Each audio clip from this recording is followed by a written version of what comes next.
Magandang patanghali sa lahat. Yan po, nagsasampay lang po ako ng mga nilabang ko. Pero may natira pa ko doon lalaban. Di pa tapos.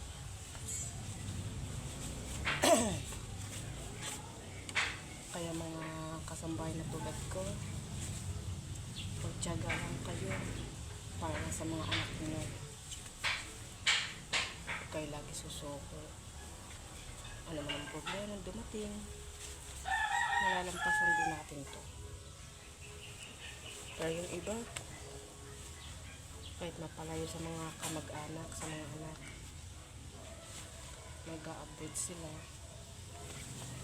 Kasi, mas malaki naman nakikita doon sa ibang bansa. Siya nga pala, ako ay nag-aaral ng ALS na PASPA ko. Tinatapos ko ang high school mula bago ako nag-asawa.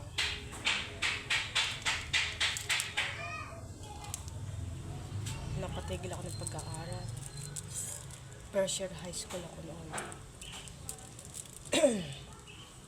So, wala pa akong hindi ko pa alam na may mga ganyan na pwedeng pagpatuloy ang pag-aaral. Siyempre, nahiya na akong pumasok. May edad-edad na. Mga apat na anak na ako ngayon. May 4 na anak na ako ngayon. So, yung naudlot kong pag-aaral na napatigil ako ng first year high school, pinagpatuloy ko ngayon. Nag-aals ngayon ako. Nag-aals ako. First year hanggang 4th year na yon. So, gagraduate na po ako ngayon.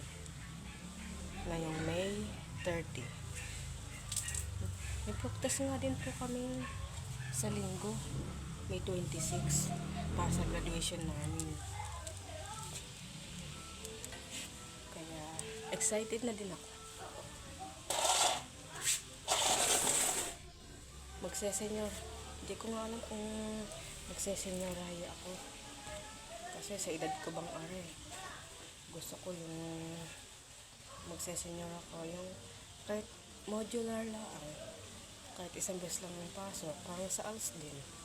Sa once a week. Gusto kong ganun. Para naalagaan ko din ang mga anak ko. Hindi habang inalagaan ko, nag-aaral ako. May module. Kaya gusto ko kasi lasa ko wala na ngayong nagmo-modular sa tulad kong may anak na may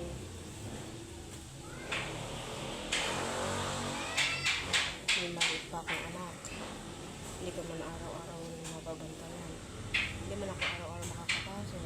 Kaya gusto ko sana sa kanya ay mag-request sana ako kahit modular o once a week ang pasok. Excited na akong gumadulo. Tatapos din ako ng high school. 32 years old na ako ngayon. 4 na anak ko. Ang panganay ko ay magsi-16 years old na. Yun lang po, dito muna po. Sa susunod na po ang at sobrang haba po ang aking mga kwento. Saka na po tayo magchikahan. Bye bye!